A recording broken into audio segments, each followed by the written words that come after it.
Dahil nag-request si Angelo na ang tanghalian niya ay potato chip. Kaya ginawan ko siya ng potato chip kasi alam nyo naman na si Angelo ay kayang-kayang kumain ng mga ganyan walang kanin. Kaya ang tawag sa kanya ng kanyang daddy is Amerikanong hilaw kasi nga hindi naman siya Amerikano, pero alam nyo, hindi kayang-kaya niyang kumain ng mga ganyan na hindi siya kakain ng mga kanin. At ayun na yan guys, sinuruan ko siya kung paano magbalat ng putito na hindi makapal ang balat, kaya kinakaliskisan ko pa siya. Tapos ayan, mapurol ang kanyang nagamit na kutsilyo, kaya hinasa-hasaw niya pa, akala mo naman marunong maghasa. O diba? Nakikigulo lang talaga siya. Pero yan na rin ang aming banding dalawa kasi nga hindi mo yan siya guys mapapabanding kung ano kay puro sa cellphone, tapos sa labas naglalaro. Tignan nyo naman guys, 'di ba? Naghiwa-hiwa sa dyan kasi nga ginagaya-gaya niya ako.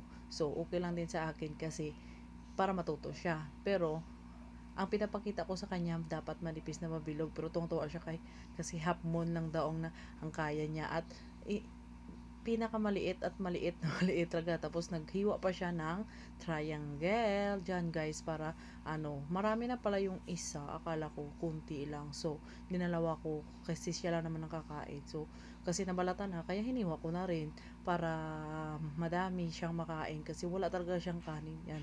Tapos pinapakita niya pa yung nahiwa niya na grabe, yung nahiwa niya ng mga maliliit, pinakita niya pa talaga, tuwang-tuwa pa talaga siya dyan guys sa paghiwa ng mga ganyan. Tapos tingnan nyo, pinakita niyo pa sa camera yung kuntang pinakamaliit. Tapos sinalay ko na yan dyan guys kasi lagyan ko lang siya ng asin, paminta. Asin lang talaga, tsaka paminta. Bulol-bulol pa. Diyos ko, habang nag-voice overs ako guys, nahatching ako. Nahatching ako ang kati-kati ng aking ilong, 'di ba?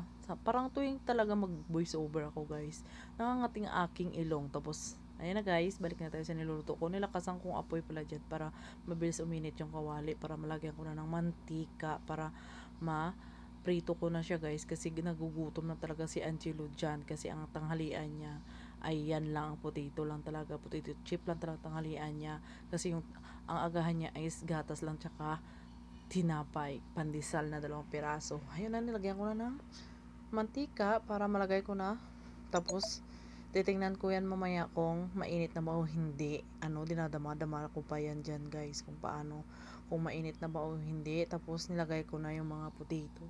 Iniisa-isa ko pa nga dyan, kaya akala ko naman madikit-dikit. Kung pala hindi naman pala madikit-dikit, kaya nung bandang huli, binuhos ko na lang lahat para hindi na siya, mabilis na ako kasi nakalimutan ko dyan guys na habang nagluluto ako, naisip ko na may lakad pala ako, pupunta pala ako sa kanyang school para may parent orientation pala kami ngayon. Kaya nagmamadali na ako dyan guys kung nalutuin para makakain na siya at makapunta na rin ako sa kanyang school para mag-attend ng parent orientation sa panahon na yan guys, kasi nagbabadya pa naman ang malakas na ulan. Kasi dito sa amin, grabe, minsan pag tanghali biglang babagsak ang ulan, tapos pag sa gabi babagsak ang ulan, ang sobrang lakas, tapos hihina, tapos minsan umaaraw. O yan guys, sinahalo-halo ko na. Balik na tayo sa niluto ko. Ayan na, pumasok na si Angelo sa akin dito sa kwarto, ng voice over ako. Tapos ayan, balik na tayo din sa guys. Inano ko na yung mga potato kasi nag-brown na siya para makakain na si Angelo. Diba ang ingay pa rin Angelo guys, kasi nga biglang pumasok dito sa kwarto. Ayan na, hi guys. Ayan na, diba? Diba? Siya na talaga nag voice over.